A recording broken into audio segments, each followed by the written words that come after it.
Hello, I am Catherine Plaisant from the Human-Computer Interaction Laboratory of the University of Maryland. I will be discussing the design of touchscreen toggle switches for novice users. Toggle switches are those buttons, levers, sliders that allow us to directly turn on and off lights, radios, TVs, and any other type of devices. Computers now allow the design of new type of toggle switches.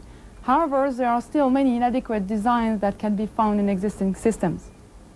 For example, here, it is quasi impossible to say what the status of the toggle is. On, off, nobody is really sure. Here, the box is a good clue. But this shows a classic problem. I don't really know if the box around the on indicates that the device is on, or if the box indicates where to touch to turn the device on. Another problem is that the toggle has to be identifiable as a toggle.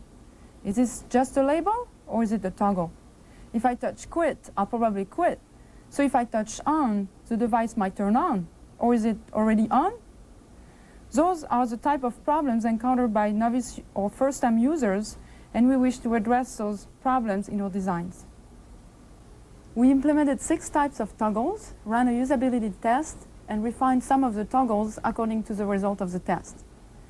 Our practical goal was to select a usability-tested, error-free toggle to be used in a home automation system.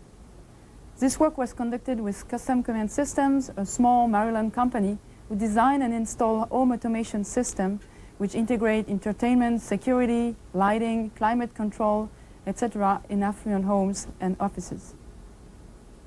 In the house, the homeowner sees the screen flush-mounted in the wall or in the cabinetry. They locate the device in the menu structure and then manipulate the toggle. For example, here you see the one-button toggles. In this second toggle, both possible states are shown and only color is used to indicate the status of the device. This is a 2-button version. A simple 2-state animation shows a status change. This is a more busy graphic design, but the mechanism is pretty easily recognized.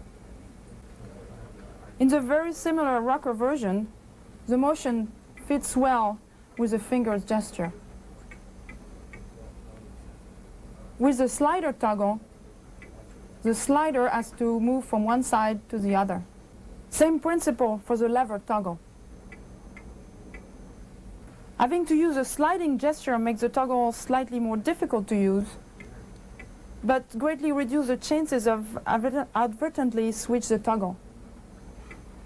We ran a usability study with 15 subjects.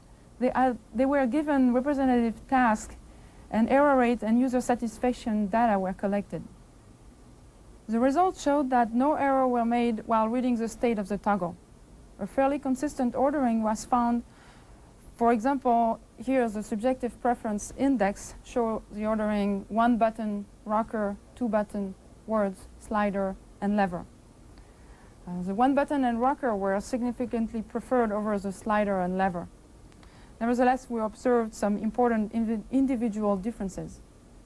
We think that the 1-button was preferred because the graphic design is relatively simple and the state is easily read. But the problem remains that push buttons are not always recognized as toggles. The usability test also highlighted some problem with the implementation of the toggles. For example, now we highlight the toggles when you touch it to indicate that you are controlling the toggle. We also compensated for the touch bias. User tended to touch below the toggle. The color of on and off are differentiated. And we also allow direct touch on the opposite side of the toggle. It's important to note that this last change allows an easier switch of the toggle, but this last change makes the toggle less secure. It is very rare to change the toggle state inadvertently when a sliding gesture is required. We also observed that all users spontaneously or after the first try use sliding movement to manipulate this toggle. The evaluation showed some important differences in personal preferences. And we found it difficult to recommend a single design. We think that toggles are good candidates for user customization. Nevertheless, if one toggle had to be recommended as an always acceptable toggle for first-time users, the rocker toggle is a good choice. It is immediately identified as a toggle, the state is always read properly, and it was found easy to manipulate, and the 3D design was also found attractive. The refinement we made were to use different color for on and off to allow reading without actually reading the label, and also to allow sweeping through all the toggles. This study showed that there are important differences among the alternative designs. We provided examples for practitioners to follow and described refinements. Potential research topics include the use of toggle under stress, the study of combinations of toggles, and multiple state switches. Thank you.